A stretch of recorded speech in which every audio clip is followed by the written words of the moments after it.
Evening बच्चों, क्या हाल है?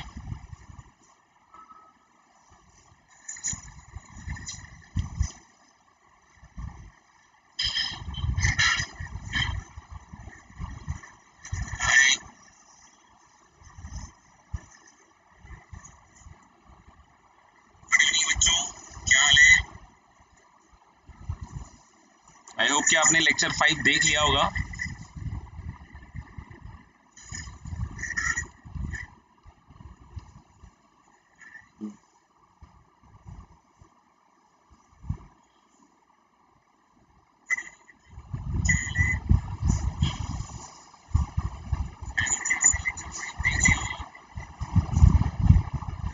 सही है, मेरे ख्याल से आवाज़ ठीक आ रही है, तो अपन स्टार्ट कर सकते हैं। और लेक्चर 5 तक मेरे ख्याल से क्वाड्रेटिक में हम लोगों ने इनइक्वालिटीज़ वगैरह देखी और काफ़ी मेरे ख्याल से मज़ेदार क्वेश्चन है जिसका थ्रू आउट यूज़ होते रहना है। सही है क्या? तो आज हम लोग स्टार्ट कर रहे हैं, वो भी काफ़ी इंटरेस्टिंग है। तो let's start today's lecture. How are you all? बढ़िया चल रहा है सबका? पक्का? गुड। तो आज जो हम लोग देखने वाले हैं उसमें पहला है maximum and minimum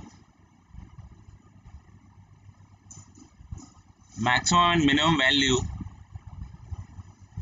of a quadratic expression. उसके बाद हम नहीं तो ग्राफ वगैरह पे भी आ जाएंगे, बट अभी हम लोग पहले ये देख लेते हैं maximum and minimum values of a quadratic expression. जैसे हम लोग एक क्वाड्रेटिक एक्सप्रेशन की बात कर रहे हैं, y equal to a x square plus b x plus C.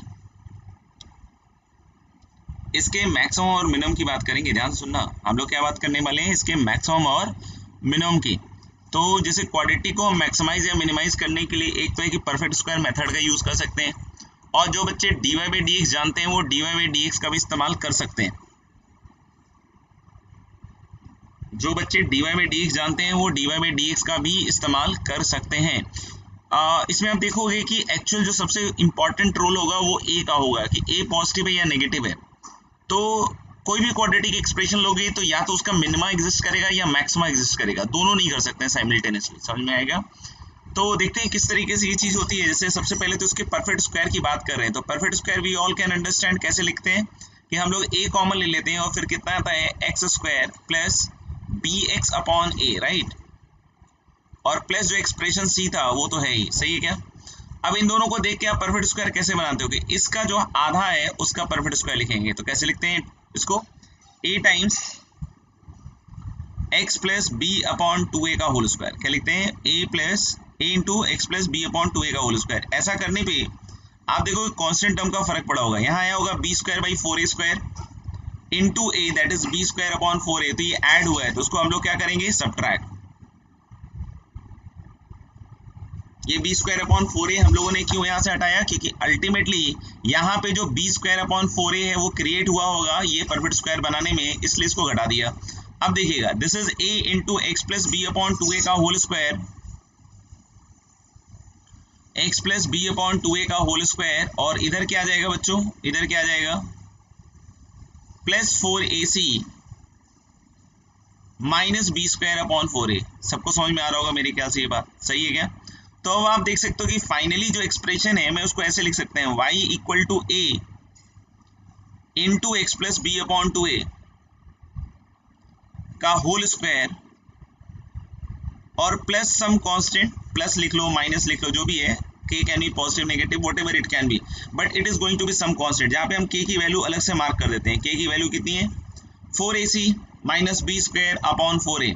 Four a c minus b square को हम लोग माइनस डी भी लिख सकते हैं एंड अपॉन फोर ए, ठीक है। अब हम लोग यहाँ पे एक बात बोल सकते हैं क्या कि अगर मान लो बच्चों a पॉजिटिव है, क्या बोलते हो, a कैसा है, पॉजिटिव। ये अगर पॉजिटिव है तो ये पूरा टर्म दिख रहा है पॉजिटिव पॉजिटिव होगा, सोचो। और प्लस एनी कांस्टेंट है, ठीक है, ये कांस्टेंट पॉजिटिव हो नेगेटिव हो कुछ भी फर्क नहीं पड़ता है।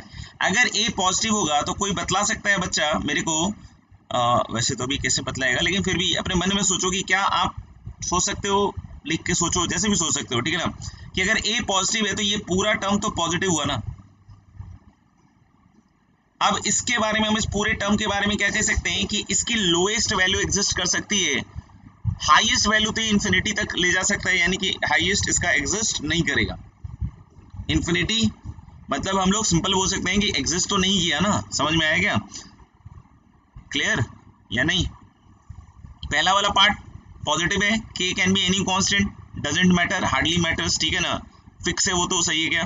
तो पहला वाला पार्ट के साथ ही वेरिएबिलिटी मतलब एसोसिएटेड है, वही चेंज हो सकता है।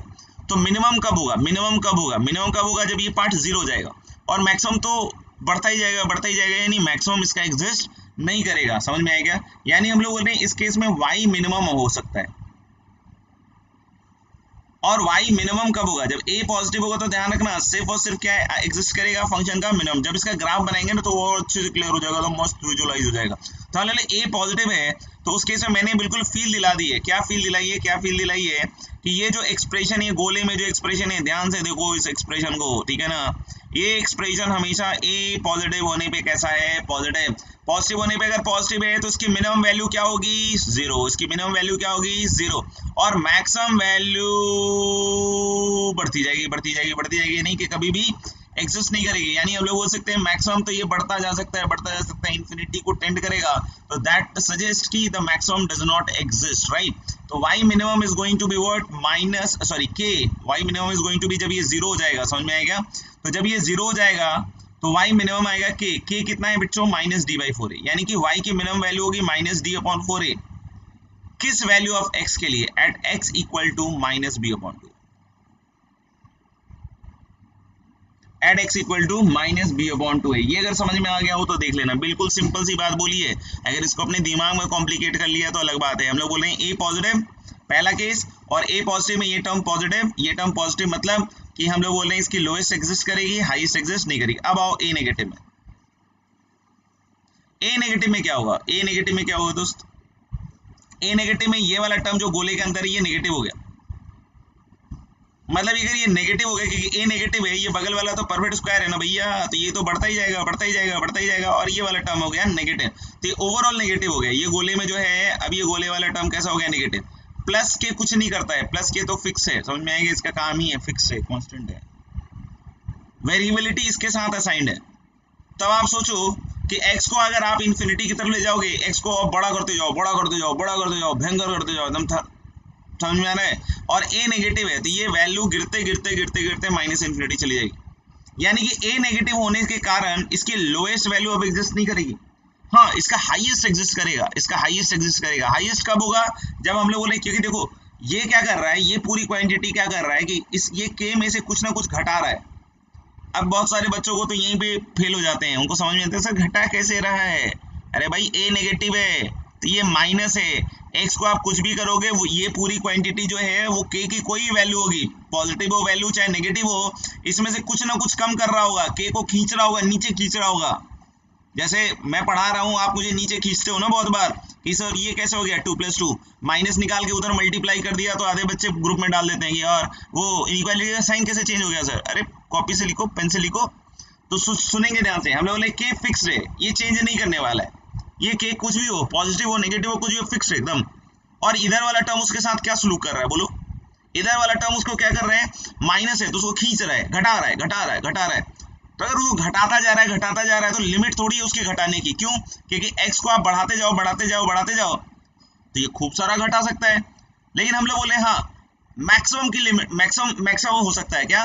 जब हम लोग बोले कुछ ना घटाए, बिल्कुल ना घटाए, ना घटाए, k से कुछ भी ना घटाए, तो मैक्सिमम k ही होगा ना, क्योंकि अदर देन x को कुछ भी रखोगे नहीं। अगर ये 0 हो गया, सोचो अगर ये गोले के अंदर जो है अगर ये 0 हो गया तो k आई वैल्यू, और x की वैल्यू -b/2a के अलावा तुमने कुछ भी ली, कब होगा 0? सोचो कब होगा ये 0? x इक्वल टू -b/2a पे, उस केस में y की वैल्यू k आएगी। लेकिन आपने ऐसा x लिया जिसमें ये 0 नहीं हुआ, तो वो k में से कुछ ना कुछ घटा रहा होगा ना, यानी वैल्यू k से कम आएगी। यानी हम लोग यहाँ पे अब सिंपल बोलते हैं कि इस केस में y मैक्स होगा, एग्जिस्ट करेगा। कितना होगा y मैक्स बच्चों? -d/4a। कितना होगा y मैक्स? -d/4a। और ये कितने x के लिए होगा? At what x? x equal to -b/2a, ठीक है ना, eight x equal to -b/2a। तो I hope it is clear कि maximum value and minimum values of a quadratic expression में it all depends upon a. अगर a positive है, अगर a positive है तो क्या एग्जिस्ट करेगा, बोलो फिर से, ए पॉजिटिव है, क्या एग्जिस्ट करेगा, एग्जिस्ट करेगा सिर्फ मिनिमम। कितना होगा minimum, minus D upon 4a। किस एक्स के लिए होगा मिनिमम, किस एक्स के लिए, ये अलग चीज हो गई, ठीक है। मिनिमम कितना होगा मतलब y की वैल्यू, मिनिमम कितना होगा एक्सप्रेशन y की वैल्यू, लेकिन किस x के लिए होगा वो माइनस बी अपॉन 2a, ठीक है। ऐसे ही ए नेगेटिव के केस में क्या एग्जिस्ट करेगा, सोचो, ए नेगेटिव के केस में सिर्फ और सिर्फ क्या एग्जिस्ट करेगा, सिर्फ और सिर्फ क्या एग्जिस्ट करेगा, मैक्सिमम। मैक्सिमम कितना होगा, माइनस डी अपॉन 4a, और किस x के लिए होगा, minus of B upon 2a। अगर ये समझ में आ गया हो तो वी कैन मूव फॉरवर्ड, ठीक है। तो हम लोग अब आगे बढ़ते हैं, इस पे एक दो सवाल करके देखते हैं, फिर समझते हैं चीजों को, ठीक है।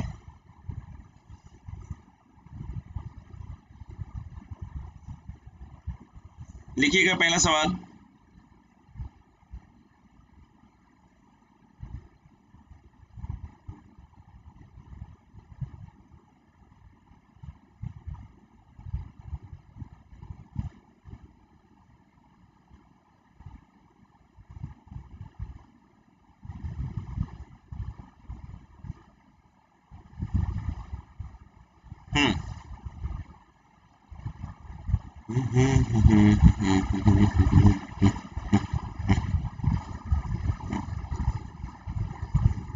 देखो खुद से करके देखो, y equal to 2x square minus 3x plus 1 हो। अब वो मैंने a में करके दिखाया था, हो सकता है वहां फील नहीं आई हो, यहाँ पे देखो करके देखो खुद से, परफेक्ट स्क्वायर बनाओ बस तुम।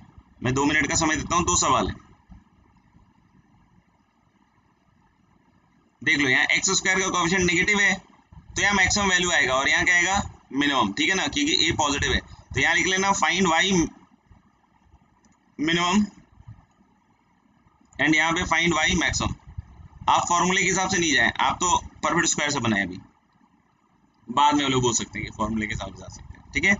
करो, 2 सेकंड का समय।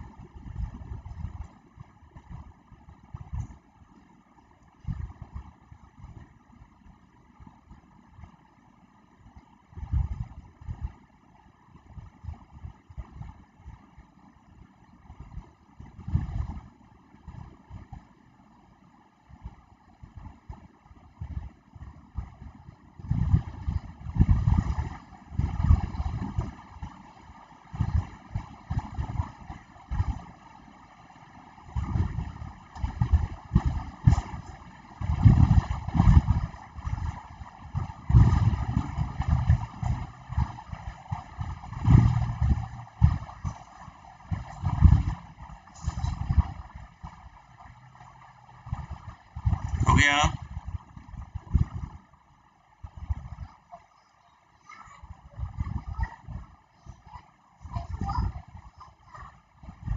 चलिए। y equal to 2x square minus 3x plus 1 है, तो y इक्वल टू हम लोग परफेक्ट स्क्वायर बनाएंगे, तो ये आ जाएगा 2 times of x square minus 3/2x plus 1।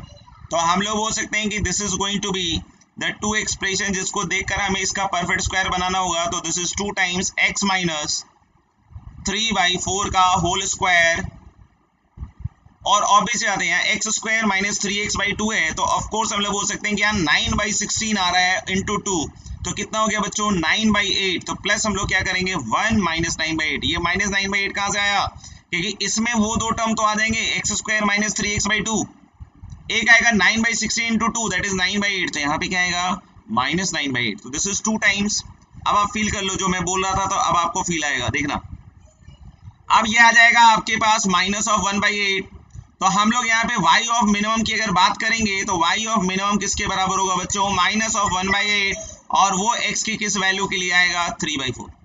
वो x की किस वैल्यू के लिए आएगा, 3/4। ये क्लियर है क्या, क्योंकि जैसे जैसे आप x की वैल्यूज बढ़ाएंगे तो ये बढ़ता जाएगा टर्म, ये बढ़ता जाएगा, ये वाला टर्म बढ़ता जाएगा, ठीक है। ये फिक्स्ड है, ये फिक्स्ड है, समझ में आएगा। तो यानी y की मिनिमम वैल्यू आएगी माइनस 1/8, और वो किस x के लिए आएगा, x इक्वल टू 3/4। तो दो तरह के सवाल बन सकते हैं कि किस x पे इसका मिनिमम आ रहा है, तो उसका आंसर तो 3/4 होगा, और कितना मिनिमम आ रहा है तो उसका आंसर क्या होगा, माइनस 1/8। बहुत सारे बच्चे इसी को सारे आंसर मान लेते हैं, बहुत सारे बच्चे, ठीक है ना। तो वो आप देखोगे कुछ दिनों के बाद बस ऐसे भगवान भरोसे चलेंगे, ठीक है ना। तो कोई दिक्कत नहीं है, जो प्रिसीजन से पकड़ रहे हैं कोई दिक्कत नहीं है, ठीक है। एक एक चीज बोलता हूँ वीडियो में, फिर भी लिख देते हैं इस बच्चे की ये कैसे हुआ। अरे यार उसको पढ़ो, पेन चला के सीखो, लेकिन फिर भी वो वाला एटीट्यूड नहीं बहुतों में डेवलप होता है। जिनके में नहीं होगा तो नहीं होगा, उसमें कोई कोई क्या कर लेगा, ठीक है ना। तो हाल वाई मिनिमम इक्वल टू -1/8 और x इक्वल टू 3/4।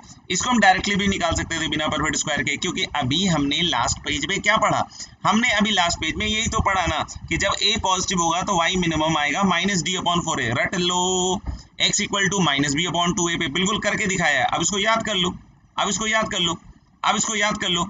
तो यानी हम लोग बोल रहे हैं क्या कि अगर हमको इसका मिनिमम निकालने के लिए आता तो देख लेते हैं a पॉजिटिव है, हाँ मिनिमम आएगा, ठीक है। मिनिमम कितना आएगा, x मिनिमम कितना आएगा वो एक अलग सवाल हो गया, किस x पे आएगा, तो x इक्वल टू -b/2a पे आएगा। b की वैल्यू बताओ बच्चों, b की वैल्यू बताओ। देखो ax² plus bx plus c के हिसाब से देखोगे तो b की वैल्यू कितनी दिख रही है आपको, -3। तो यहाँ माइनस माइनस -3 तो 3 हो गया, और 2 टाइम्स a देखो कितना 2, तो 3/4। तो जो परफेक्ट स्क्वायर बना के मैंने निकाला था x इक्वल टू 3/4, हम डायरेक्टली फॉर्मूले से भी निकाल सकते हैं x इक्वल टू 3/4। और y मिनिमम का क्या आएगा, -d/4a। तो -d/4a तो 4 × 2 नहीं, और -d में क्या आ जाएगा, b² - 4ac तो 9 b², और -4 × 2 × 1 ac देख लो a और c, तो 9 में से 8 गया 1, तो ये कितना हो जाएगा -1/। तो हम डायरेक्टली इस फॉर्मूले से -d/4a से कर सकते हैं। और यहाँ भी आप परफेक्ट स्क्वायर बना के देख लेना, वही होगा। इस केस में अगर कोई बोले किस x के लिए आएगा, मैक्सिमम आएगा, ध्यान रखना, बना के देख लो चाहो तो perfect square. -b/2a, what is the value of b, what is the value of b, I can see कितना -5। a कितना है, a कितना है, a कितना है -2, ध्यान रखना। तो दिस इज 5/4। ये वाला सवाल सॉल्व कर रहे हैं। कोई पूछे कितना कितना मिनिमम मैक्सिमम आएगा इस केस में, तो -d/4a, -d मतलब -4a मतलब हो गया 4 × -2, और d लिखोगे तो कितना आएगा, b² मतलब 25, -4 × 7 × -2, क्या बोलती है जनता, ठीक है। तो ये माइनस माइनस गया, नीचे तो 8 आया भैया, आया ना 8, और ये आ जाएगा 25, और 7 दूनी 14, और 4 96, ये जुड़ेगा ना, 6 5 11 के 121 आ रहा है क्या, 121 आ रहा है क्या, चेक करो तो एक बार, या माइनस हो गई, देखो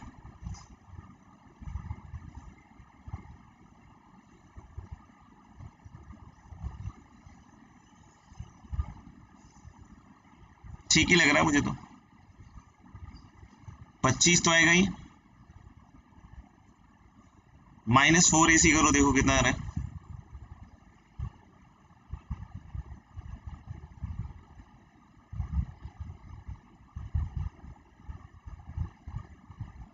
नहीं गड़बड़ है, 1 मिनट।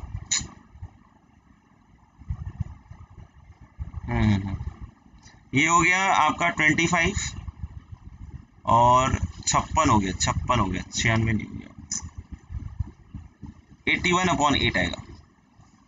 तो आप परफेक्ट स्क्वायर से भी निकाल के देख लीजिए, जो y मैक्स की वैल्यू आएगी वो 81/8 आएगी, और x की किस वैल्यू के लिए आएगी, कहाँ गया, 5/4, ठीक है मेरे ख्याल से। ठीक है, यहाँ पे हो सकता है थोड़ा सा आपको विजुअलाइज नहीं हुआ हो, क्योंकि ये शायद नहीं दिखा होगा।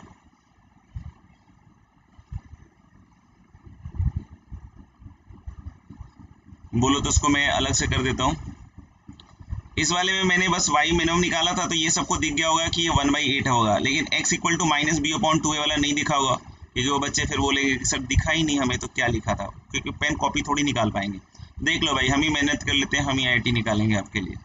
तो ले 2a, तो 2 × 2 हो गया, और b की जगह आएगा -3, देख लो, तो ये हो जाएगा 3/4। अब दिख गया होगा मेरे ख्याल से, ठीक है ना। तो आप पेन कॉपी मत निकालिएगा, मैं आपके लिए सारा काम कर रहा हूँ, आप बिल्कुल चिंता नहीं कीजिएगा, ठीक है। मैं आपके लिए खुद ही IIT निकाल दूंगा। अच्छा, आगे बढ़ते हैं अगले सवाल की तरफ। लिखिएगा, let p of x equal to ax² plus bx plus 8। Let p of x equal to ax² plus bx plus 8 is a quadratic polynomial.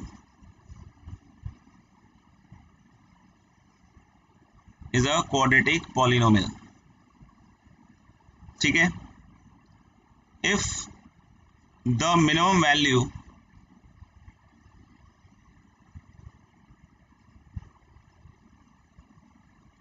of p of x is 6, if the minimum value of p of x is 6 when x equal to 2, find a and b. Find a and b.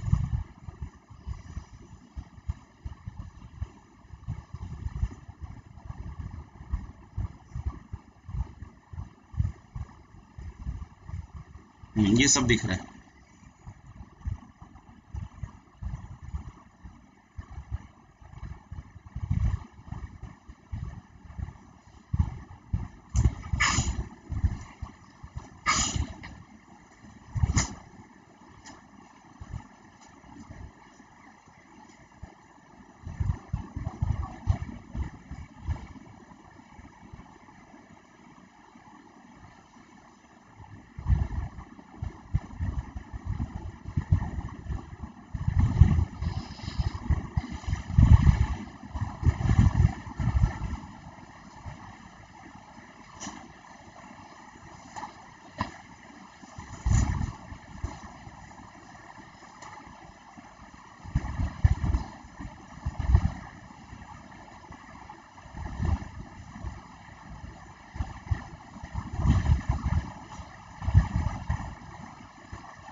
करें, कर लिया होगा मेरे ख्याल से सब लोगों ने।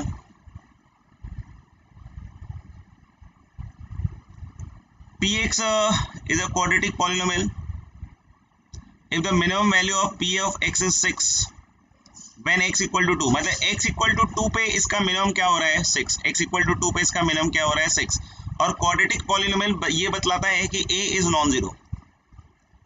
क्वाड्रेटिक पॉलिनोमियल क्या बतलाता है बच्चों कि a जो होगा वो कैसा होगा, नॉन जीरो। कि क्वाड्रेटिक पॉलिनोमियल बोल दिया है, तो यानी a की वैल्यू अगर कहीं 0 0 आ रही होगी तो उसको अपन को हटाना पड़ेगा। तो हम लोग बोल सकते हैं क्या कि x इक्वल टू 2 पे मिनिमम आ रहा है। तो हमें क्या बताया गया था, हमें अभी यही बताया गया था ना कि माइनस बी अपॉन 2a पे मिनिमम आता है, नहीं और साथ ही साथ a पॉजिटिव भी होगा, a भी मिनिमम हो रहा है तो यानी a पॉजिटिव भी होगा। दूसरी बात बोलना रह गई थी, तो a पॉजिटिव भी होगा। दूसरी बात हम लोग क्या कह रहे हैं कि मिनिमम वैल्यू आ रहा है 6 व्हेन x इक्वल टू 2। हमारे हिसाब से मिनिमम कहाँ आता था, माइनस बी अपॉन 2a पे। तो मेरे हिसाब से minus b upon 2a equal to क्या हो जाएगा 2, यानी इसमें हम लोग बोल सकते हैं, ये समझ में ये कैसे हुआ कि हमारे हिसाब से माइनस बी अपॉन 2a, इसके हिसाब से 2, झूठ कोई नहीं बोल रहा है, तो यानी कि बराबर होगा, तो b इक्वल टू क्या हो जाएगा -4a। b क्या हो जाएगा -4a। और हम लोग बोल रहे हैं क्या कि इसकी मिनिमम वैल्यू क्या आ रही है 2 पे, नहीं कितनी आ रही है 6। तो 2 पे अगर आप वैल्यू निकालोगे तो कितना आएगा 4a, देखना ध्यान से 4a, 2 पे वैल्यू निकाल रहा हूँ direct, 4a plus 2b plus 8 equal to 6। ये समझ में आया, ये कैसे हुआ, ये कैसे हुआ कि हम लोग बोले 2 पे वैल्यू आ रही है मिनिमम 6 आ रही है, ठीक है। तो 2 पे मेरे हिसाब से वैल्यू क्या आ रही है, यहाँ से देखो 4a प्लस 2b प्लस 8 और ये हो गया 6, और यहाँ से आप देख सकते हो 4a plus 2b is going to be -2, तो 2a plus b equal to मुझे ऐसा लग रहा है कि आ गया -1। देख लो एक बार और चेक कर लेते हैं। और b की वैल्यू -4 यहाँ रख दो, तो -4a रख दोगे यहाँ पे b की वैल्यू, तो a आ गया मुझे लग रहा है हाफ, a आ गया हाफ, और b आ गया शायद वहां पे रखोगे तो -2। I think this must be the answer, a equal to half और b इक्वल टू क्या हो जाएगा -2। तो ठीक है मेरे ख्याल से, क्या बोलते हो?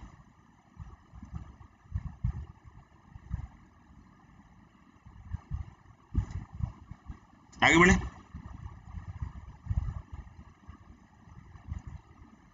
एक और सवाल लिखिएगा।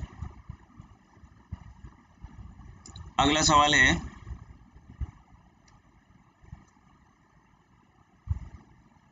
If k belongs to R, if k belongs to R and alpha and beta be two real roots, and alpha and beta be two real roots of x square minus of k minus 2 है into x plus k square plus 3k plus 5 equal to 0।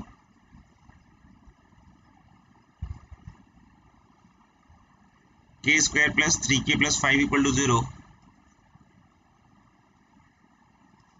then find alpha square plus beta square max। then find alpha square plus beta square max। देख लीजिए सवाल, k belongs to r, alpha and beta इसके दो real root हैं, हमें बताना है alpha square plus beta square की मैक्सिमम वैल्यू। करके जल्दी बताइए।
आप लोग 2 मिनट इस वीडियो को पॉज कर लीजिएगा, ठीक है।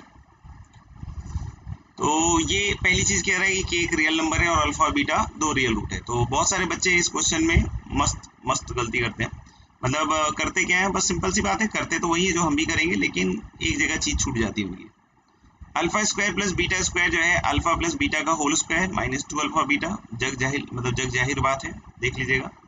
अल्फा प्लस बीटा का whole square that is k minus 2 का होल स्क्वायर, राइट, और minus 2 times alpha beta product of the root, तो k square plus 3k plus 5। I hope ठीक है। और यहाँ से आएगा के स्क्वायर और माइनस 2k स्क्वायर, तो माइनस के स्क्वायर हो गया भैया। इधर आएगा माइनस 4k और ये माइनस 6k, तो माइनस 10k एक्स नहीं के 10k, और फिर इधर आ गया 4 और माइनस कितना हो गया 10, तो माइनस 6। फिर इसमें ऑब्वियस ज्यादा क्वाड्रेटिक बन गया है और इसका आपको मैक्स वैल्यू निकालना है। देख सकते हैं के स्क्वायर का ऑप्शन नेगेटिव है, तो मैक्सिमम परफेक्ट स्क्वायर बना के करें तो बेहतर रहेगा, और वो बनाएंगे तो फिर उसमें थोड़ा सोचना पड़ेगा। जैसे के माइनस 5 का होल स्क्वायर है, इन दोनों टर्म को देख के आप फील ले लो, ठीक है ना। अब ये के स्क्वायर माइनस 10k आ जाएगा, प्लस होगा या माइनस होगा,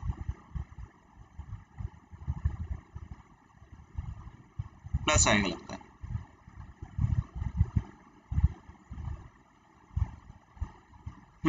और प्लस 25 तो माइनस 25 हो गया, और यहाँ माइनस 6 है तो 19 आना चाहिए मेरे ख्याल से, बोलो ये ठीक है क्या सबके लिए। 19 माइनस के प्लस 5 का होल स्क्वायर, बिल्कुल आंख बंद करके बच्चे लिख देते हैं इसकी मैक्सिमम वैल्यू 19, और सिंपल लॉजिक जो मैंने अभी लॉजिक दिया उसके हिसाब से बोल देते हैं कि ये वाली चीज 0 हो जाएगी और ये वाली चीज 0 हो जाएगी, तो ऑब्वियस है सर ये वाला जो k प्लस 5 का होल स्क्वायर है 19 से घटा रहा है। जी हाँ बिल्कुल घटा रहा है। और बोलोगे कि सर कम से कम कब होगा, मतलब ये मैक्सिमम कब होगा, जब ये कम से कम होगा, जो k प्लस 5 है वो कम से कम होगा। तो सर k प्लस 5 0 हो गया, आ गया ना सर 19, गलत क्या है इसमें, अरे भाई गलत है।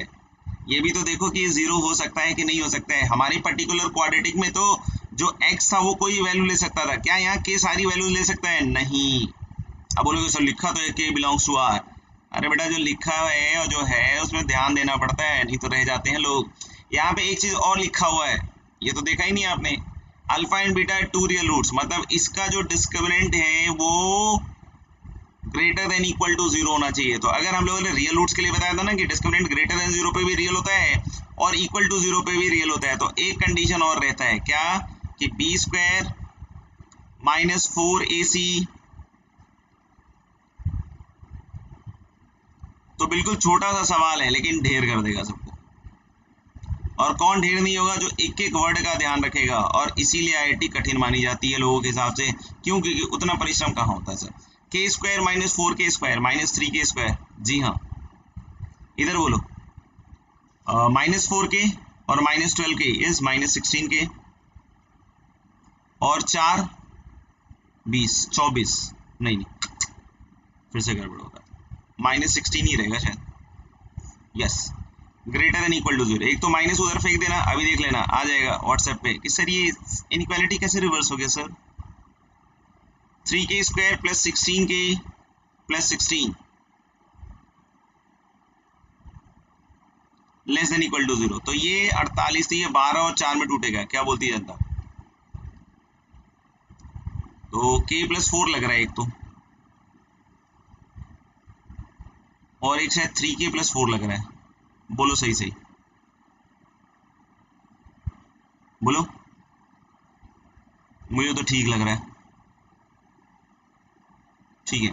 तो k की वैल्यू बोलो, k की वैल्यू आ गई -4 से -4/3।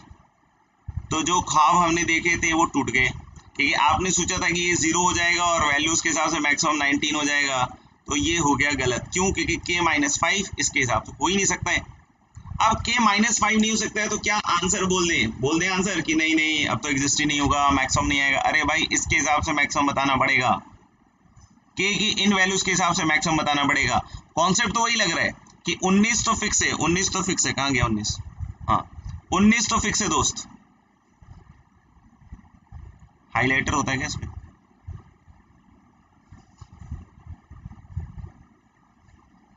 ये क्या है?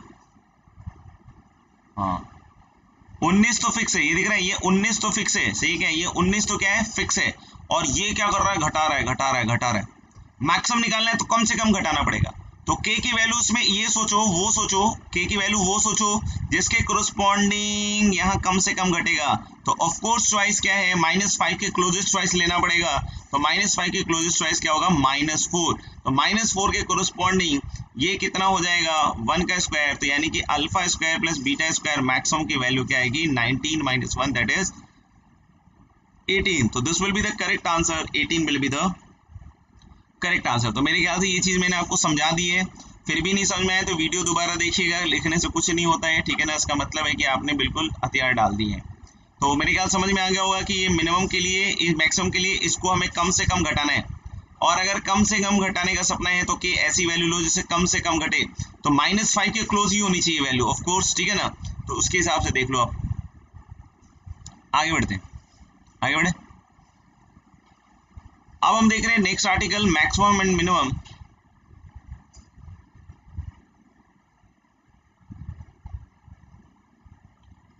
Values of rational functions, maximum and minimum values of rational function. Rational function की मैक्सिमम और मिनिमम वैल्यूज। अब बोलोगे रैशनल फंक्शन क्या होता है? सिंपल,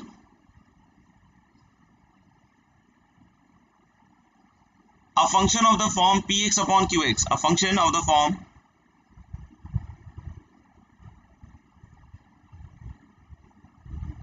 where, ये आगे वाला इंपॉर्टेंट है, बहुत सारे बच्चे यहीं पे देख के दिल को शांति ले लेते हैं, इसके आगे जो है वो बहुत ज्यादा इंपॉर्टेंट है। where px and qx are polynomials।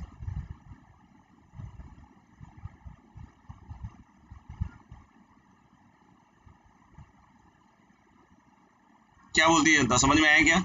क्या बोले कि अब फंक्शन किस फॉर्म का होना चाहिए? एक फंक्शन किस फॉर्म का होना चाहिए? px अपॉन qx के फॉर्म में, जहाँ px और qx दोनों पॉलिनोमियल्स हैं, उसको हम लोग बोलते हैं क्या? Rational function. उसको हम लोग क्या बोलते हैं? रैशनल फंक्शन, ठीक है। अच्छा वो लिखना भूल गया यार मैं, sorry sorry sorry. Is called as,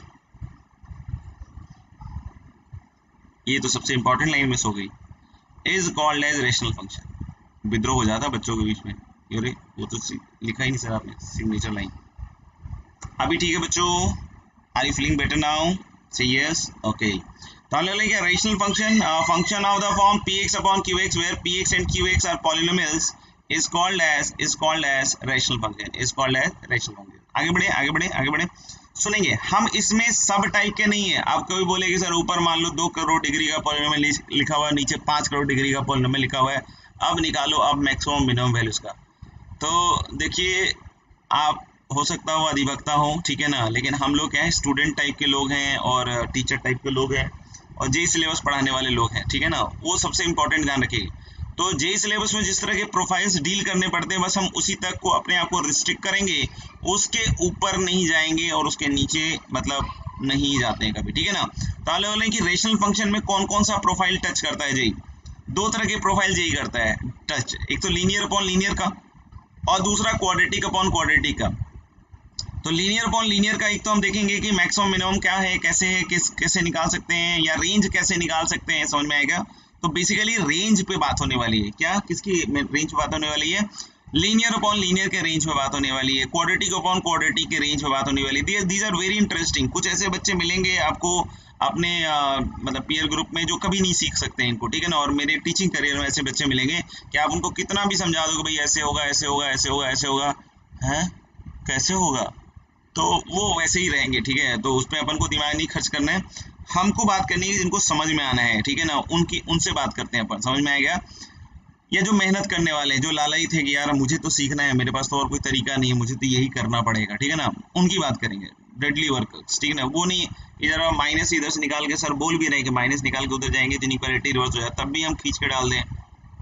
तो दीज थिंग्स आर मतलब ठीक है, मैं कुछ ऑफेंसिव नहीं बोल रहा हूँ, लेकिन आप समझो कि आप क्यों कर रहे हो ऐसा, मतलब आपको समझना चाहिए ना कि आपको पेन कॉपी लेके करना है, वही टीचर ने करके दिखाया। तो isn't this spoon feeding, isn't this spoon feeding की टीचर आपको एक एक लाइन लिख के दिखा रहा है, ठीक है, उससे आपको लगता होगा आईटी हो जाएगा। I haven't seen such cases in my career, ठीक है। हाँ, इसके बाद अगर मान लो कि इस चीज में आपका छूट गया, एक तो ये भी केस हो सकता है, मतलब I should not deny the possibility कि हाँ भाई इसके बाद आप कुछ ऐसा सीख लो कि हाँ यार अब ये मेरे को फाइट मारनी है, मेरे को ही करना है, ठीक है ना, ये एटीट्यूड आपके अंदर डेवलप हो जाता है कि नहीं यार यही करना है। तो हाँ, यहाँ से भी आईटी किया जा सकता है, लेकिन हाँ ऐसा ही रहोगे कि भाई हर चीज में लाइन लाइन लिख लिख के समझ के कर लेंगे, तो भाई तब उस एटीट्यूड से नहीं होने वाला है। मतलब I am not denying the possibility कि अब कुछ नहीं हो सकता, मैं सिर्फ इस चीज को बोल रहा हूँ कि इस चीज को आप डिनाई करो कि मेरे इतने बोलने के बाद अगर नहीं समझ में आ रहा है, वीडियो को दोबारा रिपीट करने के बाद, आपके लिखने के बाद नहीं समझ में आ रहा है, तो फिर देयर इज सम प्रॉब्लम, ठीक है ना। प्रॉब्लम मुझे ऐसा लगता है, मतलब हो सकता है I might be wrong, but मुझे ऐसा लगता है कि आपने पेन नहीं चलाया था। अगर आपने पेन चलाया होता ना तो 100% गारंटी के साथ वो आ ही जाता है, ऐसी कोई चीज ही नहीं थी कि जो नहीं आता, ठीक है ना। तो वो चीज अपन देखें यार, मतलब ये कॉमिक्स बुक नहीं है, मैं बार बार एक बार मैंने ग्रुप में भी लिखा था और अभी फिर से बोल रहा हूँ कि this is not a comics book, ठीक है ना। मैथ से पेन चलाना पड़ेगा, ठीक है, ये चीज खुद से लिखो। बहुत सारे बच्चे मतलब एंजॉय कर रहे हैं, जैसे पंचतंत्र की कहानियां सुना रहे सर, अच्छा इसके बाद दैत है, अच्छा उसका दैत जो है उसका पीछा करे, अच्छा फिर वो डर के भागेगा, अच्छा फिर उसको बचाने के लिए, अरे पंचतंत्र की कहानियां थोड़ी सुना रहा हूँ यार, पेन कॉपी उठाओ लिखो, सब सीख सकते हैं, ऐसी क्या दिक्कत आ रही है। तो मेरे ख्याल से रेशनल फंक्शन का परिचय आपको मिल चुका है। अब हम क्या बात कर रहे थे कि आईआईटी किस तरह के चीजों को सिलेबस में पूछता है। तो पहली चीज जो सिलेबस में आईआईटी पूछता है that is linear upon linear का रेंज। दूसरा क्या पूछता है, क्वाड्रेटिक अपॉन क्वाड्रेटिक का रेंज, ठीक है, या फिर लीनियर अपॉन क्वाड्रेटिक भी हो सकता है, क्वाड्रेटिक अपॉन लीनियर भी हो सकता है। तो इस तरह की भी पॉसिबिलिटी एग्जिस्ट करती है, I am not denying those possibilities. कोई बोलेगी सर क्यूबिक अपॉन क्यूबिक, तो जनरली क्यूबिक अपॉन क्यूबिक नहीं पूछता है, ठीक है। हाँ, लेकिन कुछ ऐसा हो रहा हो भाई कि ऊपर नीचे जो क्यूबिक है उसका एक फैक्टर लीनियर कॉमन आ रहा हो, क्यूबिक तो 3 लीनियर से मिलता है ना, 3 लीनियर से मिलके बनता है क्यूबिक, सुना है क्या, किसने किसने सुना है। Good. तो हो सकता है कि अगर ऊपर नीचे एक लीनियर फैक्टर कॉमन आ रहा हो और आपने नोटिस नहीं किया, क्यूबिक अपॉन क्यूबिक, सर ने बोला था कि नहीं आएगा, अच्छा आ गया, आउट ऑफ सिलेबस, काट के हटा दी। नहीं, दूसरा एक बच्चा होगा जो सोचेगा कि अच्छा क्यूबिक अपॉन क्यूबिक है, कोई लीनियर फैक्टर तो कॉमन नहीं दिख रहा है, अच्छा दिख रहा है और कट गया, अरे अब क्वाड्रेटिक अपॉन क्वाड्रेटिक बदल गया, फिर से माहौल वहीं आ गया। तो there are different kind of students, there are different kind of brains which work, और उसके हिसाब से क्वेश्चंस भी बनते हैं और उसके हिसाब से सॉल्यूशंस भी आते हैं। तो मैं कोई पॉसिबिलिटी डिनाई नहीं कर रहा हूँ, लेकिन मैं क्या बोल रहा हूँ, लीनियर अपॉन लीनियर और क्वाड्रेटिक अपॉन क्वाड्रेटिक पे ही आता है मेनली, या क्वाड्रेटिक अपॉन लीनियर हो जाए, लीनियर अपॉन क्वाड्रेटिक हो जाए, बस इतना ही प्लस माइनस हो सकता है, ठीक है। क्यूबिक क्यूबिक अगर ऊपर नीचे दे रहा है, कुछ ऐसा दे रहा है, तो कुछ फैक्टर वैक्टर का कॉमन ओमन आना या कुछ सिंप्लीफिकेशन होना, कुछ ऐसी चीज जरूर हो रही होगी उसमें, ठीक है। तो we are basically going to, उसका मतलब समझ में आ गया ना, पूरा माहौल बना दिया मैंने कि हम लोग सिर्फ दो ही प्रोफाइल डिस्कस करने वाले हैं, लीनियर अपॉन लीनियर और क्वाड्रेटिक अपॉन क्वाड्रेटिक। तो पहले हम लोग की बेसिक चीज सीख सकते हैं, क्योंकि उसके ऊपर इनफाइनाइट तरीके से कोई बोले कि 4 डिग्री ऊपर 4 डिग्री और 4 डिग्री अपॉन 4 डिग्री में क्वाड्रेटिक फैक्टर कॉमन कर दे कोई, तो भाई इस तरह की पॉसिबिलिटी तो एग्जिस्ट करती है, मैं कैसे मना कर दूं कि नहीं एग्जिस्ट करेगी, समझ में आएगा। तो वो सब चीजें एग्जिस्ट करती हैं बच्चों, ठीक है। और आपको फिर वहां पे दिमाग हल्का सा या घुटना जो भी लगता हो उसको लगा के सीखना पड़ेगा, ठीक है ना। तो अपन आगे बढ़ते हैं। सबसे पहले हम लोग बात करते हैं find the range of linear upon linear. बात कर रहे हैं बच्चों, तुम लोग भी थोड़ा सोचना, तुम लोगों में बहुत शक्ति है, तुम लोगों में सोचने की शक्ति बहुत है, लेकिन अपन ने क्या है ना उसको अनयूटिलाइज रखा हुआ है, ठीक है ना, और उसी की वजह से गड़बड़ होता है। बहुत सारे बच्चे करते भी अच्छा, ऐसा नहीं मना करूंगा कि नहीं यार कोई भी नहीं करता, आई एम रॉन्ग अगर मैं ऐसा कुछ कहता हूँ। Find the range of y equal to x minus 1 upon 2x minus, इसका रेंज बताइए, बताइए रेंज, घबराइए नहीं, बताइए।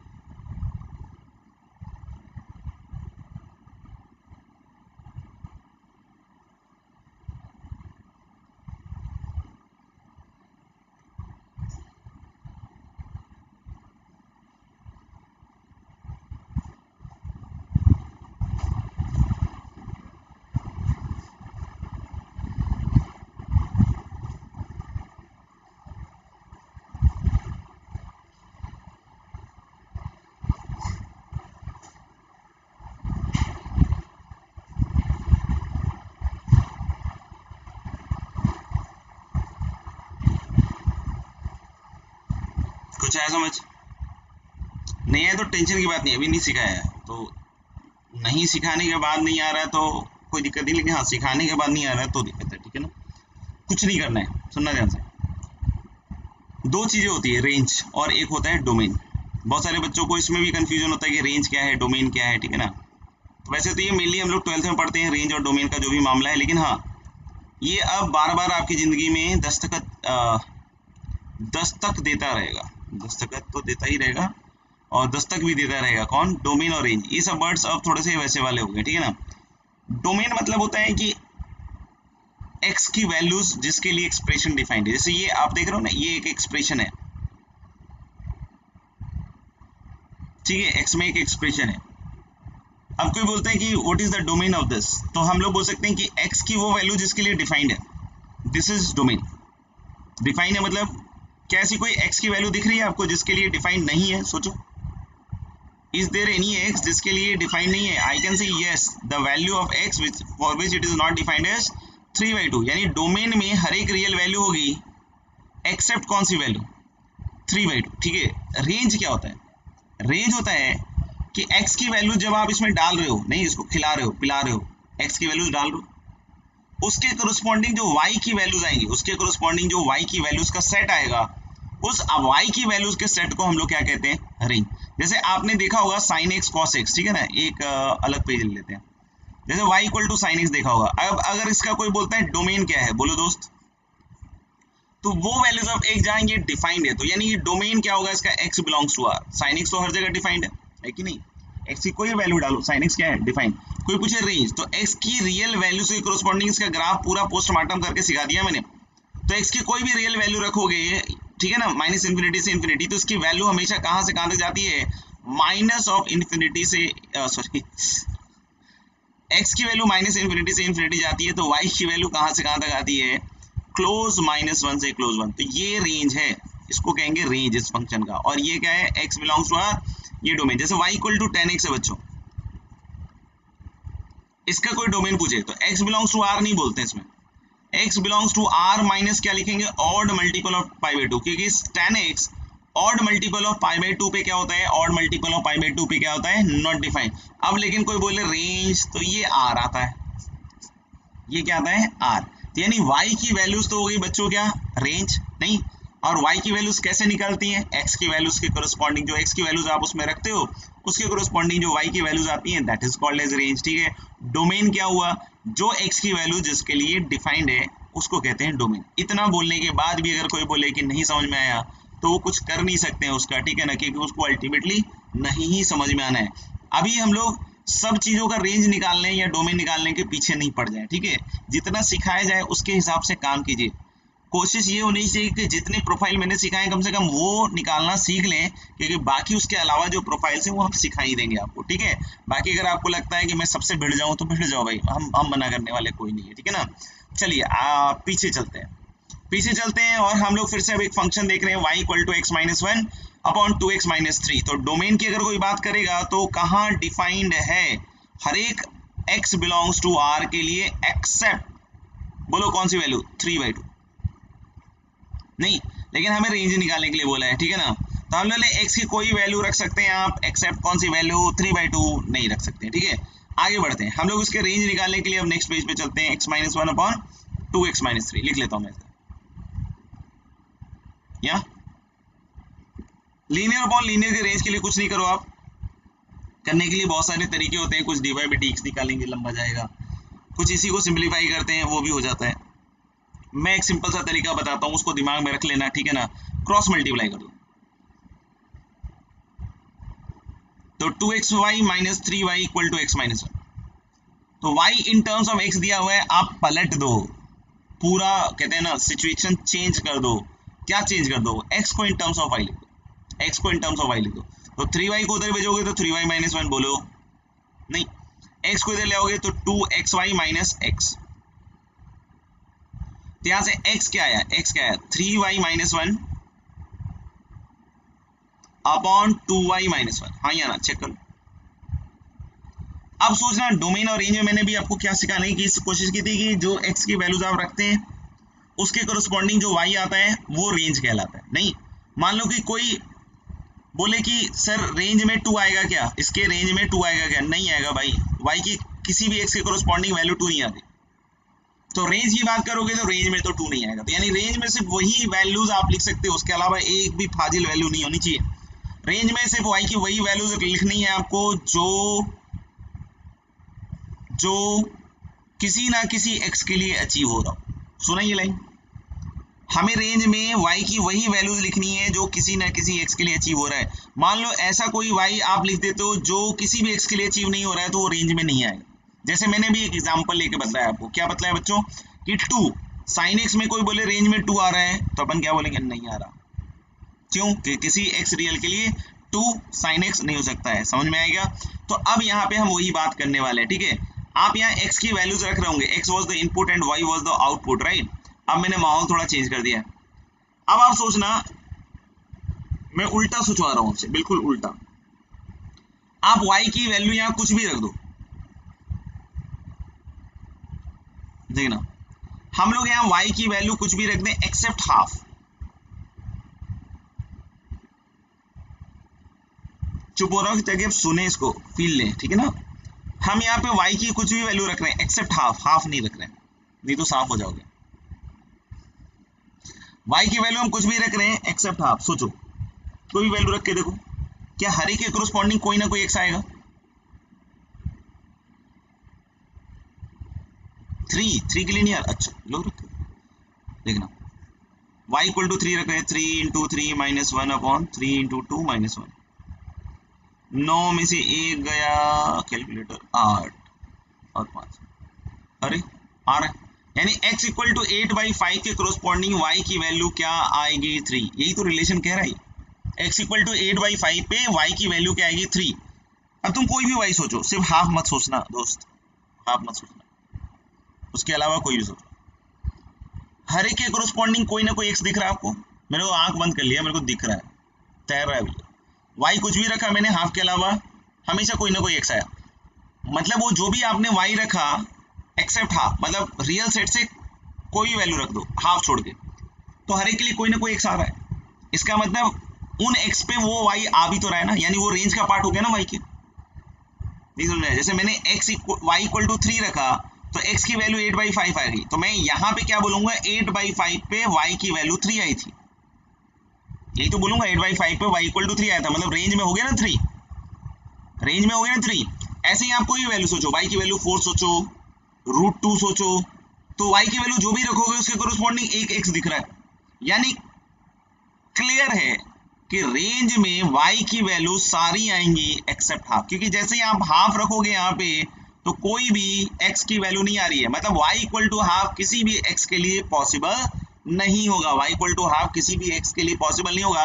जबकि हाफ के अलावा कोई भी y रखो किसी ना किसी x के लिए तो पॉसिबल होगा ही होगा। यानी कि हम लोग बोल रहे हैं रेंज क्या लिखूंगा मैं, r माइनस हाफ। तो समझ में आया आपको इसका तरीका कैसे होगा, ये रेंज है, r इज माइनस इन्फिनिटी से इन्फिनिटी, ये इसका तरीका है क्या कि क्रॉस मल्टीप्लाई करो, x को इन टर्म्स ऑफ y लिखो और जहां डिनोमिनेटर 0 हो रहा हो सिर्फ वही y अटेंड नहीं कर सकता है, उसके अलावा कोई भी y सोचोगे उसके करस्पॉन्डिंग कोई ना कोई x आएगा, और कोई ना कोई x आएगा ये मतलाता है कि उस पर्टिकुलर x के लिए जो आपने y सोचा था वही आ रहा है, यानी y वो रेंज का पार्ट होगा हमेशा।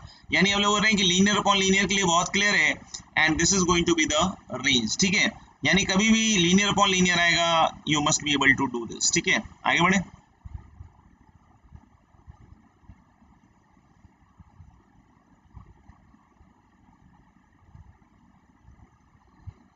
अगला सवाल आपके सामने हाजिर है। अब क्वाड्रेटिक अपॉन क्वाड्रेटिक पे चलते हैं, ठीक है ना।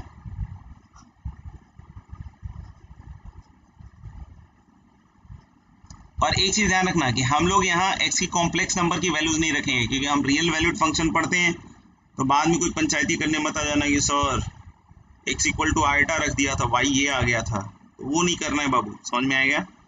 हम लोग जो भी जैसे साइन x भी दिखाते हैं तो उसमें हम लोग x equal to 1 plus iota नहीं रख रहे हैं, हम लोग वहाँ पे x की कैसी वैल्यूज रख रहे हैं, रियल।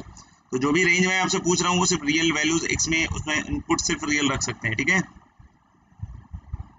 अब इस बात का बवाल मत बना देना। Find the range of y equal to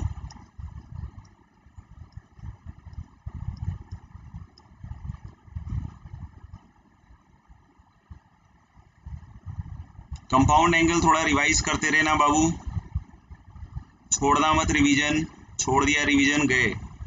मैं बार बार एक ही चीज़ सिखला रहा हूँ कि आपको अगर बिल्कुल नोवाइस से बिल्कुल हीरो बनना है तो revision is very important. Whatever you are doing you must keep repeating that so that you are very comfortable in that, you remember all those things for lifelong, and that is possible only when you revise the things very frequently। ठीक है ना, और that too with too much interest। वैसे नहीं कि कोई इंतजाम नहीं है, ठीक है, कॉपी खोल ली है और सो रहे हैं, मम्मी डांट रही है, लात मार रही है, तब जाके अपन पलट रहे हैं, वो सब नहीं। ठीक है ना, पढ़ो ईमानदारी से पढ़ो। Find the range of this. यहाँ पे फिर से वही है, एक्स की जो वैल्यूज आएंगी इसमें रियल आएंगी, उसके करस्पॉन्डिंग y निकालना है। ऐसा नहीं कि ऊपर से एक्स स्क्वायर काट देना, 3x काट देना, 4 काट देना, कि sir minus upon plus minus, नया तरीका हो जाएगा करने का। चलो बताओ, करो। मतलब I am not expecting you must solve it, but अगर सॉल्व कर लेते हो तो अच्छी बात है, बाकी मैं बतलाऊंगा आपको।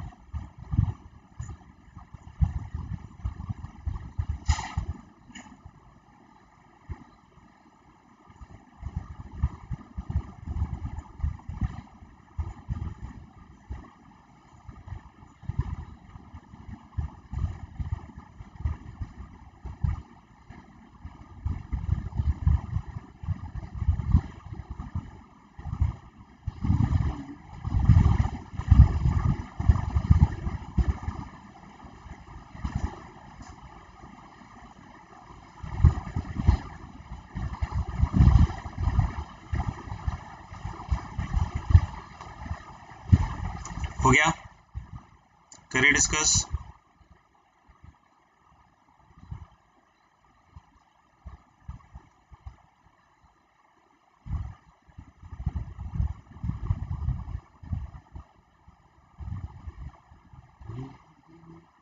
मेरे ख्याल से क्वाड्रेटिक इक्वेशन की शीट भी आपके पास आ गई होगी, और थोड़ा सा होमवर्क देखते रहना हॉलन नाइट का, वहीं पर अपन ने ERP में ही जो आपका लॉगिन ऑगिन करने के बाद उसी में दिखता है। एक दो बच्चे लिख लेते हैं, वैसे तो मैक्सिमम बच्चों ने शायद देख लिया होगा होमवर्क, ठीक है ना, बट फिर भी अगर नहीं देखा है तो दैट इज़ रॉन्ग। आपको देखना चाहिए ना कि वहाँ पे क्या क्या चीज़ें अपलोड हुई हैं, सब कुछ देखना चाहिए, ठीक है ना। तो वो सब चीज़ें ज़रूर देखिए, समझ में आएगा। तो आगे बढ़े आगे बढ़े आगे बढ़े। देखिए सुनिएगा ध्यान से, बहुत बढ़िया टॉपिक है, इसको सीख लीजिए। मैं ये तो नहीं बोलूँगा कि हाँ जीवन में आप मतलब प्राइम मिनिस्टर बन जाइएगा, लेकिन हाँ आप इस रेस में थोड़ा एलिजिबल हो जाइएगा, आप अपने पिछले वाले कल से ज़्यादा बेटर हो जाइएगा, आप इस तरह के क्वेश्चंस करने में मज़ेदार हो जाइएगा। फिर से वही काम करेंगे, क्रॉस मल्टीप्लाई। जो जो चीज़ें बता रहा हूँ ध्यान से उन स्टेप्स का अनुसरण करें। अगर आपने उन सब चीज़ों में कोई भी चीज़ छोड़ी, आपने उसको किसी को हल्का माना, तो न्यूटन का तीसरा नियम तुरंत लगेगा, वो आपको हल्का मानेगा और आपको तुरंत रिजेक्ट कर देगा। समझ में आएगा। तो इसलिए कोशिश करें कि ना तो आप उसको हल्का माने और ना उसको आपको मतलब वो आपको हल्का माने, ऐसा आप उसको अवसर दें, ठीक है ना। तो चलिए करते हैं, शुरू करते हैं इस सवाल को सॉल्व करना। पहला काम वही कीजिए, आप क्रॉस मल्टीप्लाई कर दीजिए। ये ध्यान रखेंगे कि हम लोग x के इसमें सिर्फ रियल वैल्यूज ही इनपुट कर सकते हैं, इनपुट मतलब डाल सकते हैं, ठीक है। तो जैसे ही आप क्रॉस मल्टीप्लाई कीजिएगा तो this is x square y plus 3xy plus 4y equal to x square minus 3x plus 4। देखो बिल्कुल एक एक लाइन लिख के दिखा रहा हूँ। एक्स स्क्वायर को इधर ले आएगा तो इधर बन गया y minus 1 into x square. देख लो एक्स स्क्वायर को इधर ले आएगा तो y minus 1 into x square, इनके साथ क्लब कर लीजिए ना, दिख रहा है, प्लस ये दोनों को क्लब कर लीजिए तो प्लस 3x हो जाएगा, तो 3x इंटू वाई प्लस 1 और प्लस 4y माइनस 4, तो 4y माइनस 4। ठीक ठीक बच्चे, नहीं अब ये क्या दिख रहा है, x में क्वाड्रेटिक, लेकिन इसके लिए ध्यान देखेंगे x में क्वाड्रेटिक ये तभी दिखेगा जब यहाँ का ये जो कोफिशिएंट है ये नॉन जीरो होगा। तो इसके बाद मैं इसीलिए सारे बच्चों को राय देता हूँ कि आप इस तरीके से लिख के कीजिए, बहुत फायदा मिलता है कि आप दो केसेस में इसको बांटें। जब y माइनस 1 नॉन जीरो है तब तो क्वाड्रेटिक हो गया, ठीक है। हमें नहीं पता है ना इनिशियली कि y क्या ले रहा होगा, अगर पता ही होता तो इतना सॉल्व क्यों कर रहे होते हैं। आपको पता है क्या कि y के रेंज में क्या आ रहा था क्या नहीं आ रहा था, अगर पता था तो फिर सॉल्व ही क्यों कर रहे हैं। तो हमको पता नहीं है कि y क्या हो सकता है क्या नहीं हो सकता है, तो हम ये कैसे मान लें कि ये x में क्वाड्रेटिक ही है, हम कैसे मान लें कि x में क्वाड्रेटिक ही है। ऐसा भी तो हो सकता है ना कि y 1 हो रहा हो तो ये x में क्वाड्रेटिक नहीं हो रहा हो। तो इसलिए मैं बोल रहा हूँ कि अब इसके बाद हम दो केसेस में प्रोसीड करेंगे, एक तो क्या y माइनस 1 नॉन जीरो और दूसरा है y माइनस 1 इक्वल टू 0। सुनना बच्चों, सुनने में बहुत शक्ति है और उसका अनुसरण करने के बाद तो आप मतलब भक्ति शक्ति सब कुछ बढ़ जाएगी आपकी, ठीक है ना। तो मैंने यहाँ पे दो केसेस क्यों बनाए, पहली चीज मैंने ये बताई कि दो केसेस बनाने की जरूरत इसलिए पड़ी क्योंकि मैं इसको आगे चल के क्वाड्रेटिक विजुअलाइज करने वाला हूँ, और आगे चल के क्वाड्रेटिक विजुअलाइज करने वाला हूँ तो मुझे बीच में बाधा क्या दिख रही है कि अगर y माइनस 1 अगर जीरो हो जाए तो शायद मैं उस विजुअलाइजेशन में फेल हो जाऊंगा। तो मैंने क्या कहा कि फिर विजुअलाइज करने के हिसाब से मैंने दो केस बना लिया। अब मेरे को कंफर्टेबल लग रहा है कि जब मैंने y माइनस 1 को नॉन जीरो मान लिया तो मैं अब इसको क्वाड्रेटिक की तरह आसानी से विजुअलाइज कर सकता हूँ, और दूसरे केस को भी मैं कंफर्टेबली हैंडल कर सकता हूँ। कैसे, कोई बोले कि y माइनस 1 अगर जीरो हो गया तो चेक कर लो भाई कि y माइनस 1 जीरो हो सकता है कि नहीं। तो y माइनस 1 जीरो कब होगा, जब y की वैल्यू 1 पॉसिबल होगी, होगी कि नहीं होगी, होगी। किस x के लिए होगी, तो आप यहाँ रख दो ना, यहाँ पे y इक्वल टू 1 रख दो, तो यानी यहाँ क्या आया एक्स स्क्वायर माइनस, मतलब ये मैनुअली चेक कर लो। इस पार्ट के लिए मैं क्या इंस्पायर कर रहा हूँ आपको कि ये जो क्वाड्रेटिक अपॉन क्वाड्रेटिक है दिस इज इक्वल टू 1 रख के सॉल्व कर लो, और यहाँ से x की वैल्यू क्या आएगी भाई मेरे 0, x इक्वल टू 0 पे y की वैल्यू 1 आएगी। तो क्या ये रेंज का हिस्सा होना चाहिए, सोच के जल्दी बोलो। अरे होना चाहिए ना, नहीं कैसे बोल लो, होना चाहिए क्योंकि x इक्वल टू 0 रखते ही y 1 आ रहा है, तो हम रेंज निकाल रहे हैं। तो वही तो बोल रहे हैं कि x की जो वैल्यूज रख, x0 रियल तो ये है ना, रियल वैल्यू रखी 0 और y की वैल्यू क्या आई भाई, बोलो ना 1, तो y equal to 1 must be in range. अभी भी नहीं चमका, दो केस बनाया हम लोग। पहला केस क्वाड्रेटिक इसलिए एज्यूम करने वाले हैं क्योंकि अब हम क्वाड्रेटिक के फंडे लगाएंगे उस पर। क्वाड्रेटिक के फंडे लगाने में कब असमर्थ थे, जब y माइनस 1 जीरो हो रहा था, तो एक ही केस था, अलग कर लिया, चल भाई तू किनारे आ जा, अब बात करते हैं तेरे से। तो हमने उसको किनारे में ले लिया, तो y इक्वल टू 1 दिखा मुझे, तो y इक्वल टू 1 जैसे ही मैंने रख दिया तो मुझे दिखा x की वैल्यू 0, यानी कि रेंज का पार्ट हो गया ना, क्योंकि x इक्वल टू 0 पे y इक्वल टू 1 आ रहा है।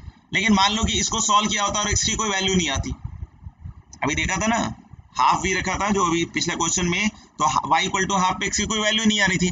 तो मान लो ऐसा ही हो जाता है यहाँ पे। अब बोलोगे कब होगा, अरे भाई होता है, ठीक है, तो तुम चिंता मत करो ज्यादा, समझ रहे हो ना, होता है, इसलिए आप टेंशन मत लो। तो इसलिए मैंने इसको दो, अगर नहीं होता तो मैं क्यों मतलब बोलूंगा तुम्हें, ठीक है ना। तो हम लोग बोलेंगे y इक्वल टू 1 रखा और x इक्वल टू 0 आ गया, मतलब ये क्लियर हो गया क्या कि ये रेंज का तो पार्ट होगा। यानी अब हम बस डिस्कस कर रहे हैं when y minus 1 non zero, तो इस केस का क्या करना है, ठीक है ना। अब ये क्वाड्रेटिक दिख रहा है पहले वाले पार्ट में, y माइनस 1 नॉन जीरो है तो ये मुझे क्वाड्रेटिक दिख रहा है, और ये x की रियल वैल्यूज के लिए सेटिस्फाइड है, हाँ या ना, x की रियल वैल्यूज के लिए सेटिस्फाइड है। कोई भी y सोचो जो इसके रेंज का हिस्सा होगा वो किसी ना किसी रियल x पे ही आ रहा होगा ना, कोई भी y जो इसके रेंज का हिस्सा होगा मेरे दोस्त, रेंज निकालना है, ध्यान रखना, मतलब वो वैल्यूज ऑफ y निकालना है जो किसी ना किसी x रियल के लिए आ रहा हो, यही तो निकालना है। तो यानी ये जो क्वाड्रेटिक इक्वेशन है उसमें जो आप y की वैल्यूज निकालना चाह रहे हैं वो x की रियल वैल्यू के लिए आ रहा है ना, किसी ना किसी x रियल पे अटेन कर रहा है। तो अगर ये क्वाड्रेटिक में x रियल के लिए अटेन कर रहा है तो डिस्क्रिमिनेंट इसका क्या होगा मेरे भाई, ग्रेटर देन इक्वल टू 0। बोलो सही है, नहीं समझ में? फिर से बोल देता हूँ एक बार और, ठीक है, इससे ज्यादा नहीं बोल सकता, उसके आगे तुम्हें ही फील करना पड़ेगा। हमने बोला कि हम y की रेंज निकालने के पीछे पड़े हुए हैं, एक वैल्यू रेंज में आ गई मुझे y इक्वल टू 1, क्योंकि दिख रहा है कि x इक्वल टू 0 पे तो अटेन हो जाएगा। अब बाकी के लिए क्या, हर एक में वैल्यू रख रख के थोड़ी देख सकते हैं, इनफाइनाइट वैल्यूज है भाई x की, कैसे रख के देख सकते हैं, है ना, इनफाइनाइट वैल्यूज है तो सब रख के थोड़ी देख सकते हैं, उतना तो उम्र भी नहीं है तुम में से किसी का, मेरा भी नहीं है। तो हम लोग बोल रहे हैं क्या कि अब हम क्या कर रहे हैं, अब हम क्या कर रहे हैं, तो यानी कोई ना कोई x जब रियल वैल्यू रखोगे यहाँ पे तो y आएगा रेंज में। यानी मैं बोल सकता हूँ ये जो क्वाड्रेटिक इक्वेशन है इसमें जो भी रेंज वाला y होगा, जो भी रेंज वाला y होगा वो किसी ना किसी रियल x के लिए आ रहा होगा, तो यानी x की वैल्यू रियल के लिए इक्वेशन सेटिस्फाई हो रहा है ना, तो उसका डिस्क्रिमिनेंट क्या कर देंगे, उसका डिस्क्रिमिनेंट क्या कर देंगे, ग्रेटर देन इक्वल टू 0। तो डिस्क्रिमिनेंट क्या हो गया, देखो यहाँ से डिस्क्रिमिनेंट हो गया बी स्क्वायर, तो 9 इंटू वाई प्लस 1 का होल स्क्वायर, हाँ कि ना, और माइनस क्या होएगा 4y minus 4 into y minus 1 is greater than equal to, बोलो 0। सही है, इसको मैं कैसे लिख दूं, 3y प्लस 3 का होल स्क्वायर, हाँ कि ना, और माइनस 4y माइनस 1 का होल स्क्वायर, तो 2y माइनस 2 का होल स्क्वायर। मतलब हो गया ये गड़बड़ हो रहा है क्या, हाँ गड़बड़ तो लग रहा है, ठीक तो लग रहा है, हाँ गड़बड़ है। एक 4 भी आएगा यहाँ पे दोस्त, 4ac होता है 4ac, अरे यार 2 की पावर 4 नहीं आएगा यार,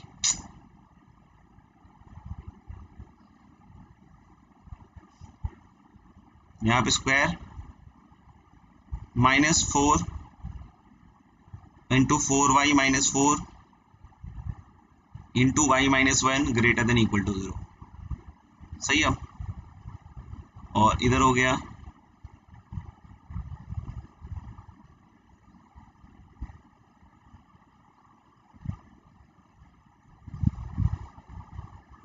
ठीक है। अब ये हो जाएगा 7y माइनस 1 और 3y minus 4y is minus y plus 7। फिर से देख लो, माइनस साइन निकालने वाला हूं तो इनइक्वालिटी का साइन चेंज हो तो बलबला मत जाना, तो यहां से क्या आ जाएगा, इधर लिख देता हूं नहीं तो 7y minus 1 into y minus 7 less than equal to 0। तो यानी हम लोग बोल सकते हैं कि यहाँ से y की वैल्यू क्या आएगी, पहले वाले पार्ट के लिए इस इनइक्वालिटी का सॉल्यूशन बता रखा है बेबी कर्व मेथड, तो y की वैल्यू कहाँ से कहाँ तक आ जाएगी, कुछ भी नहीं समझ में आया पेन कॉपी निकाल के समझ लेना, 1/7 से 7 इस वाले में ही है, लेकिन इस वाले में हमने माना था ना इस पहले केस में कि 1 नहीं हो सकता है, तो फाइनली पहले केस के हिसाब से 1 हटा रहा हूँ, पूरे के हिसाब से नहीं हटा रहा हूँ, क्योंकि पहले केस में मैंने ऑलरेडी मान रखा है कि y is not equal to 1, पहले केस में मैंने ऑलरेडी मान रखा है क्या कि y is not equal to 1, तो यानी पहले केस का आंसर तो ये आ रहा था, तो उसमें मुझे 1 हटाना पड़ा, लेकिन दूसरे केस के हिसाब से y इक्वल टू 1 तो जोड़ना पड़ेगा, यानी एक्चुअल आंसर क्या आएगा, एक्चुअल आंसर क्या आएगा इसका, y का जो रेंज है वो कहाँ से कहाँ तक आएगा, 1/7 से 7। एक बार मैं फिर से समराइज कर दे रहा हूँ, ध्यान से देख लीजिए, हमारे पास x बिलोंग्स टू रियल है, y है, क्रॉस मल्टीप्लाई करके क्वाड्रेटिक बनाया, दो केस क्यों बनाया, ताकि हम इस क्वाड्रेटिक को विजुअलाइज कर पाए। एक केस हमने नॉन जीरो लिया, एक केस जीरो लिया, जीरो वाले केस में मैनुअली चेक करके देख लिया कि x इक्वल टू 0 पे y की वैल्यू क्या आ रही है 1, तो यानी ये रेंज का हिस्सा हो गया। अब ये दिख रहा है कि इसके लिए क्वाड्रेटिक हो गया, और क्वाड्रेटिक में भी मजेदार चीज क्या है कि x की किसी ना किसी रियल वैल्यू पे वो y आया होगा, जो भी y की बात हम कर रहे हैं ना, जिस भी रेंज की y की बात कर रहे हैं वो किसी ना किसी रियल x के लिए आया होगा, तो उसका discriminant greater than equal to 0। ये कैलकुलेशन अगर नहीं समझ में आया तो कॉपी में खुद से करके देखना, अपने आप आ जाएगा, ठीक है। और यहाँ से फाइनली y ये आ रहा था, -1 इसमें क्यों किया, क्योंकि पहले पार्ट के साथ सॉल्व कर रहे थे और उसमें y इक्वल टू 1 अलाउड नहीं था, लेकिन फाइनली y इक्वल टू 1 तो है ही रेंज में, तो इसलिए फाइनली आंसर क्या आया दोस्त, 1/7 से 7। तो आज का लेक्चर हम लोग यहाँ समाप्त करते हैं, लेकिन हम होमवर्क ही दे रहे हैं, शीट अपलोडेड है मेरे ख्याल से, और शीट अपलोडेड है तो नए वाले पेज पे मैं एक बार आपको होमवर्क दे देता हूँ, ठीक है। तो डू योरसेल्व्स, मेरे ख्याल से काफ़ी सारा हो ही गया है, 1 2 3 4 5, ठीक है, और टिल इलस्ट्रेशन 12, स्टार्टिंग से टिल इलस्ट्रेशन 12,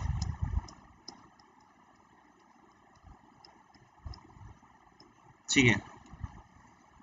थोड़ा एक्सरसाइज 1 में भी दे देते हैं।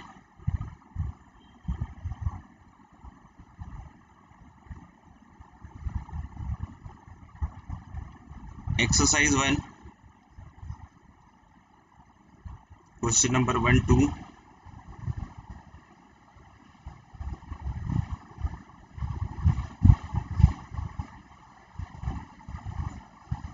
इलेवन। तो ये सारा होमवर्क आप करके रखिए, ठीक है, और फिर हम अगली क्लास में देखते हैं, ठीक है। तो 1 to 11, ये क्या हुआ, ठीक है। तो see you in the next class, till then take care of yourself, have a good day, enjoy your life with studies of course, ठीक है। चलो bye, God bless you all.